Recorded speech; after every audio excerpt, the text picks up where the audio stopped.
Malaysia Pasaribu Habeahan. Saya mahasiswi Ilmu Politik Universitas Jambi angkatan 2022. Di sini saya akan mempresentasikan materi yang berjudul Perbandingan Sistem Parlementer Dua Negara, yang dimana saya akan membahas negara dengan sistem parlementer yang gagal atau masih berkembang, dan yang selanjutnya ada negara dengan sistem parlementer yang berhasil. Negara yang akan saya bahas adalah Israel dan Singapura. Nah, Israel ini adalah negara yang dimana sistem parlementernya bisa dikatakan gagal. Sedangkan Singapura adalah negara yang dimana sistem parlementernya berhasil. Nah, pertama saya akan membahas sistem parlementer yang gagal, yaitu di negara Israel.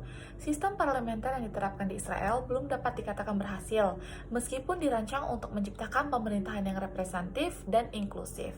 Sering sekali menghadapi tantangan yang serius yang menyebabkan kegagalannya dalam menciptakan stabilitas politik. Salah satu masalah utama yang dihadapi oleh sistem ini adalah fragmentasi politik yang tinggi. Dengan banyaknya partai politik yang memiliki ideologi yang sangat beragam, hal ini menyebabkan kesulitan untuk membentuk koalisi yang stabil. Dalam kesulitan membentuk koalisi yang stabil dan efektif, sering sekali berujung pada pemilihan umum yang berulang dan pemerintahan yang lemah. Sejak pendirian negara Israel pada tahun 1948, sistem parlementer yang mengandalkan pemilihan langsung untuk Knesset atau Parlemen Israel dengan perwakilan proporsional telah menciptakan suatu lanskap politik yang penuh ketidakpastian. Setiap partai politik memiliki kesempatan untuk mengajukan kandidat berdasarkan proporsi suara yang mereka peroleh. Namun, hal ini justru menciptakan polarisasi dan persaingan yang sangat tajam. Ketidakmampuan untuk mencapai kesepakatan antara partai-partai besar dan partai-partai kecil dalam koalisi seringkali menyebabkan pemerintahan yang tidak stabil, sehingga Israel menghadapi serangkaian pemilu yang tidak menghasilkan pemerintahan yang cukup untuk menjalankan kebijakan jangka panjang. Selain itu, ketegasan ideologis, terutama terkait dengan masalah keamanan, status Palestina, dan kebijakan luar negeri, semakin memperburuk polarisasi politik di Israel. Gagalnya sistem parlementer ini dalam memberikan kepemimpinan yang tegas dan berkelanjutan menggambarkan keterbatasan dari mekanisme pemerintahan yang terlalu bergantung pada kompromi koalisi dan pluralisme suaranya. Sistem parlementer yang diterapkan di Israel adalah sistem pemerintahan yang berbentuk republik parlementer dengan prinsip demokrasi perwakilan. Sistem ini menggabungkan elemen-elemen sistem parlementer Eropa dengan karakteristik politik dan sosial yang khas di Israel. Berikut adalah beberapa informasi yang telah saya dapatkan terkait sistem parlementer di Israel. Yang pertama ada struktur pemerintahan. Israel memiliki sistem pemerintahan parlementer, yang berarti pemerintah eksekutif terbentuk dan bertanggung jawab kepada parlemen legislatif. Pemerintah Israel terdiri dari dua lembaga utama. Yang pertama ada Parlemen Israel, merupakan lembaga legislatif yang terdiri dari 120 anggota yang dipilih setiap 4 tahun sekali melalui pemilihan umum dengan sistem proporsional. Yang kedua ada Kabinet. Kabinet dipimpin oleh Perdana Menteri yang dipilih dari anggota parlemen dan ditunjuk oleh Presiden Israel. Perdana Menteri memimpin eksekutif yang bertanggung jawab kepada parlemen. Selanjutnya ada pemilihan umum dan sistem pemilihan umum. Israel menggunakan sistem pemilihan umum proporsional dengan suara terbuka. Para pemilih memilih partai politik bukan kandidat individual, dan kursi di parlemen dibagi secara proporsional sesuai dengan jumlah suara yang diperoleh setiap partai. Pemilihan ini memungkinkan berbagai partai kecil untuk masuk ke parlemen, yang pada gilirannya meningkatkan fragmentasi politik. Selanjutnya ada threshold. Partai politik harus mendapatkan minimal 3,25% dari total suara untuk memperoleh kursi di parlemen. Yang kedua ada pemilihan parlemen. Setiap pemilihan umum parlemen memberikan kesempatan bagi para partai baru untuk berkembang, sementara partai besar seringkali harus membentuk koalisi dengan partai-partai kecil untuk membentuk pemerintahan. Nah, selanjutnya ada koalisi dan pemerintahan. Karena tidak ada satupun partai yang biasanya memperoleh mayoritas mutlak, Israel seringkali mengadakan koalisi pemerintahan. Koalisi ini terdiri dari sejumlah partai yang bersama-sama memiliki cukup kursi untuk membentuk pemerintahan. Perdana Menteri biasanya adalah memimpin partai dengan jumlah kursi terbesar dalam koalisi. Tetapi, koalisi harus mencakup partai-partai yang memiliki pandangan politik yang sangat beragam, yang bisa mempersulit pembuatan keputusan dan kebijakan. Koalisi ini dapat beragam, mulai dari sekutu politik yang moderat hingga konservatif dan religius.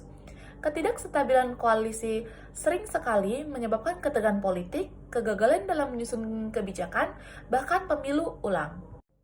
Selanjutnya ada peran Presiden Israel. Presiden Israel memiliki peran seremonial yang terbatas. Presiden diangkat oleh parlemen dan bertugas memerankan fungsi simbolis, seperti menunjuk Perdana Menteri setelah pemilihan umum, tetapi tanpa kekuasaan eksekutif langsung. Presiden juga bertanggung jawab dalam melantik anggota kabinet dan menyelesaikan peran formal lainnya, tetapi keputusan kebijakan utama diambil oleh Perdana Menteri dan kabinet. Selanjutnya ada isu stabilitas politik. Salah satu kelemahan dari sistem parlementer Israel adalah ketidakstabilan politik akibat fragmentasi partai. Sejumlah partai kecil politik seringkali berpandangan yang sangat berbeda, seringkali menjadi kunci dalam pembentukan koalisi. Hal ini menyebabkan yang pertama, pemilihan umum yang seringkali diadakan kembali, kedua ada ketidakmampuan pemerintah untuk menjalankan kebijakan secara konsisten, yang ketiga koalisi yang rapuh dan sulit untuk bertahan lama. Selain itu, isu-isu seperti kebijakan keamanan, hubungan dengan Palestina, dan isu agama seringkali membuat partai-partai politik terpecah, bahkan dalam pemerintahannya yang tampak tidak stabil. Selanjutnya ada peran parlemen. Parlemen adalah lembaga legislatif Israel yang memiliki 120 kursi. Anggota parlemen dipilih melalui sistem proporsional dan tugas mereka termasuk yang pertama, ada menyusun dan mengesahkan undang-undang, yang kedua, mengawasi dan memberikan pertanggungjawaban kepada eksekutif, dan yang terakhir, memilih presiden Israel. Parlemen memiliki kekuatan untuk membubarkan diri sendiri dan memanggil pemilihan umum apabila pemerintahan tidak dapat berfungsi dengan baik. Selanjutnya ada tantangan sistem parlementer Israel. Beberapa tantangan utama yang dihadapi sistem parlementer di Israel yang termasuk pertama, polarisasi politik. Ketegangan antara kelompok politik utama seperti partai sekuler, partai religius, dan partai Arab sering sekali mempersulit membentuk koalisi yang stabil. Yang kedua, ada pemilu yang sering. Karena koalisi sering runtuh, Israel telah menghadapi beberapa pemilihan umum dalam waktu singkat. Dengan pemilihan umum terakhir pada tahun 2022 menjadi yang kelima dalam waktu 3 tahun. Yang terakhir, isu keamanan dan kebijakan luar negeri. Kebijakan mengenai konflik Israel-Palestina, hubungan dengan negara-negara Arab, serta kebijakan nuklir sering sekali menjadi perdebatan besar di dalam parlemen dan dalam koalisi pemerintahan. Selanjutnya ada revolusi yang diusulkan.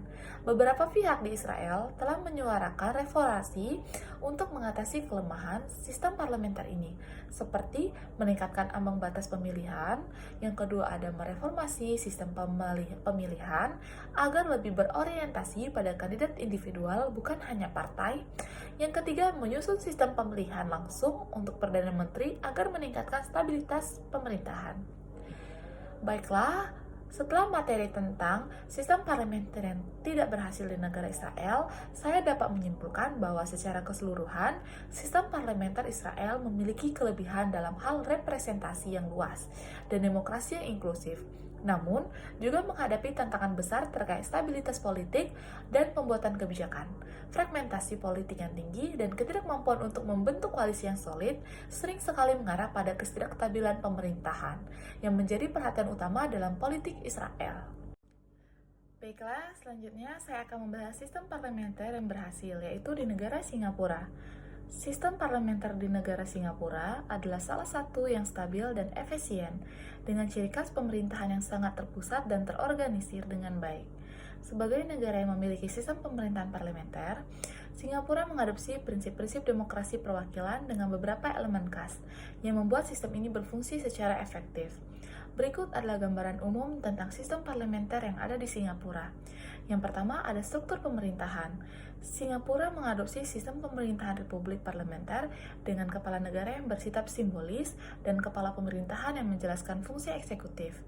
Yang pertama ada presiden. Presiden Singapura adalah kepala negara yang memiliki peran terbatas dan lebih bersifat seremonial.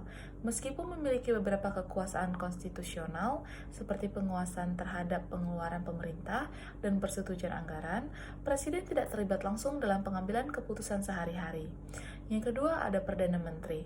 Perdana Menteri adalah kepala pemerintahan yang memiliki kekuasaan eksekutif utama dan bertanggung jawab atas kebijakan pemerintahan.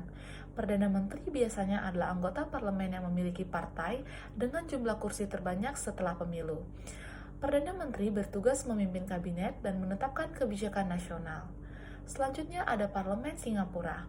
Parlemen Singapura adalah lembaga legislatif yang terdiri dari satu kamar, unimeral, yang disebut Parlemen Singapura. Parlemen ini memiliki lahir 103 anggota yang terdiri dari kedua kelompok besar. Yang pertama ada anggota terpilih. Mereka dipilih melalui pemilihan umum yang dilaksanakan setiap 5 tahun sekali. Singapura menggunakan sistem pemilih pluralitas, yang dimana pemilih memilih calon anggota parlemen di daerah pemilihan. Yang kedua ada anggota terpilih khusus. Ini adalah anggota parlemen yang diangkat oleh presiden berdasarkan rekomendasi dari komite yang beranggotakan profesional dan tokoh masyarakat. RMPS berfungsi memberikan masukan tambahan tanpa memiliki kewajiban untuk mewakili distrik pemilih tertentu. Selanjutnya ada anggota parlemen tunjukan. NCMP adalah posisi yang ditunjuk untuk memberikan representasi bagi para partai yang tidak mendapatkan kursi di parlemen, sehingga memastikan bahwa ada suara dari oposisi.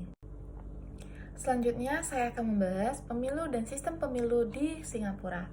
Singapura mengadopsi sistem pemilu First Past the Post, FPTP, di mana setiap distrik pemilihan memilih satu anggota parlemen. Partai politik yang memperoleh suara terbanyak di suatu distrik akan mendapatkan kursi tersebut. Ini memungkinkan untuk menciptakan pemerintahan yang kuat, tetapi juga dapat membatasi representasi partai-partai kecil. 1. Pemilihan umum. Pemilihan umum dilakukan setiap 5 tahun sekali atau lebih cepat jika pemerintah memilih untuk membubarkan parlemen yang lebih awal. Pemilih memilih anggota parlemen di berbagai daerah pemilihan yang terdiri dari distrik satu kursi atau daerah dengan beberapa kursi. Yang kedua, sistem pluralitas. Dalam sistem ini, calon dengan suara terbanyak di suatu daerah pemilihan akan menang, meskipun tidak mendapatkan mayoritas mutlak. Yang ketiga, pemilihan presiden. Presiden dipilih secara langsung oleh rakyat, tetapi hanya jika calon-calon tersebut memenuhi persyaratan yang ketat, termasuk pengalaman dalam sektor publik atau bisnis besar. Selanjutnya ada koalisi dan pemerintahan. Singapura memiliki pemerintahan yang sangat dominan, terutama sejak negara ini merdeka pada tahun 1965. Partai yang dominan di Singapura adalah People Action Party atau PAP, yang telah memerintah tanpa terputus sejak kemerdekaan. Sistem pemerintahan dominan. Meskipun ada beberapa partai oposisi, PIP memiliki mayoritas besar di parlemen dan terus memimpin pemerintahan. Oleh karena itu, Singapura tidak memiliki koalisi pemerintahan yang rumit seperti dalam sistem pemerintahan di banyak negara lain. Pemerintah yang stabil dan efektif tercapai karena hampir semua kekuasaan eksekutif berada di satu tangan, yaitu satu partai. Yang kedua ada kabinet. Perdana Menteri mengangkat anggota kabinet dari anggota parlemen yang terpilih. Anggota kabinet bertanggung jawab atas berbagai departemen pemerintahan dan membuat keputusan kebijakan yang penting. Sejak Singapura adalah negara yang sangat terorganisir dan efisien, kabinet bekerja dalam koordinasi yang erat untuk mencapai tujuan negara. Selanjutnya ada parlemen. Parlemen Singapura memiliki beberapa fungsi penting. Yang pertama, ada legislasi. Parlemen menyusun, mengesahkan, dan memodifikasi undang-undang. Proses legislasi biasanya cepat dan efisien, dengan hampir semua rancangan undang-undang yang diajukan oleh pemerintah diterima oleh parlemen. Yang kedua, ada pengawasan.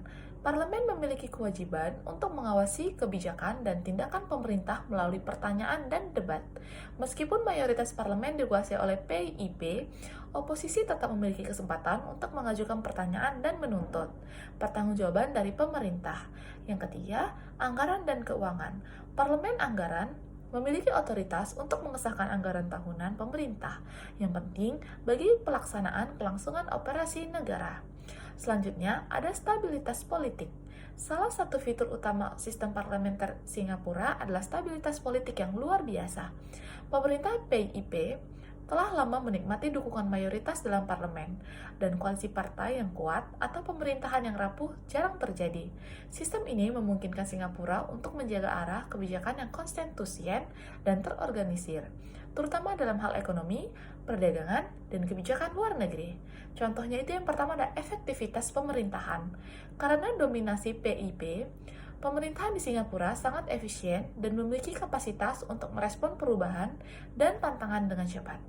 Keputusan-keputusan yang diambil oleh pemerintahan seringkali mengutamakan praktisisme dan hasil yang konkret. Yang kedua adalah oposisi.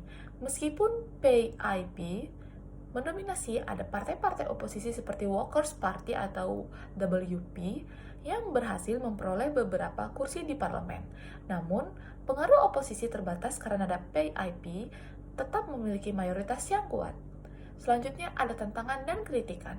Meskipun Singapura terkenal dengan sistem stabilitas dan efisiensinya, sistem parlemen ini juga menghadapi kritik, terutama dengan yang pertama ada dominasi partai. Beberapa pihak menganggap dominasi partai sebagai hal kritikus, berpendapat bahwa kurangnya alternatif yang signifikan membatasi keragaman pandangan politik dengan pembuatan kebijakan. Yang kedua ada pembatasan kebebasan berpendapat. Meskipun Singapura mengklaim dirinya sebagai negara demokratis, beberapa pembatas terhadap kebebasan berpendapat dan kebebasan pers masih berlaku, yang dapat dianggap sebagai pembatas bagi perkembangan politik yang lebih terbuka. Baiklah, itu saja yang dapat saya sampaikan terhadap materi sistem parlementer yang ada di Singapura. Dari materi di atas, saya dapat menyimpulkan bahwa sistem parlementer di Singapura dapat dianggap sangat efisien dan stabil dengan pemerintahan yang dominan oleh satu partai. People Action Party atau PAP, pemerintahan ini telah berhasil menjaga kemakmuran dan stabilitas negara selama lebih dari 5 dekade. Meskipun demikian, dominasi PAP dalam sistem politik seringkali mendapatkan kritik terkait dengan kurangnya keragaman politik dan tantangan terhadap kebebasan berpendapat. Namun, dari segi manajemen, pemerintahan dan kebijakan Singapura telah berhasil menciptakan sistem yang sangat efektif. Baiklah, dari materi yang telah saya presentasikan yang berjudul Perbandingan Sistem Parlementer di dua negara, yaitu negara Israel dan Singapura, dapat saya simpulkan bahwa negara Israel dan negara Singapura memiliki sistem pemerintahan yang berbeda meskipun keduanya adalah republik parlementer. Nah, Israel memiliki parlemen sebagai badan legislatif dengan 120 anggota yang dipilih secara proporsional. Perdana Menteri dipilih dari partai mayoritas, sering sekali membentuk koalisi menjadikan pemerintahan cenderung tidak stabil. Sedangkan negara Singapura memiliki parlemen dengan 2 kamar dan presiden sebagai kepala negara, sementara Perdana Menteri sebagai kepala pemerintahan. Pemilihan umum dilakukan setiap 4 tahun sekali dan kekuasaan presiden cukup signifikan. Nah, jadi kesimpulan dari materi yang telah saya presentasikan adalah perbedaan utamanya terletak pada stabilitas pemerintahan dan struktur pemilihan, di mana Israel lebih bergantung pada koalisi, sedangkan Singapura memiliki sistem yang lebih struktur dan stabil. Baiklah, hanya itu saja yang bisa saya sampaikan terkait materi yang berjudul Perbandingan Sistem Parlementer dua negara, baik negara Israel maupun negara Singapura. Saya menyadari bahwa banyak sekali kekurangan saya dalam memaparkan materi kali ini, tapi saya berharap semoga apapun yang saya sampaikan bermanfaat bagi para teman-teman semua. Saya ucapkan terima kasih. Hey, hey, hey.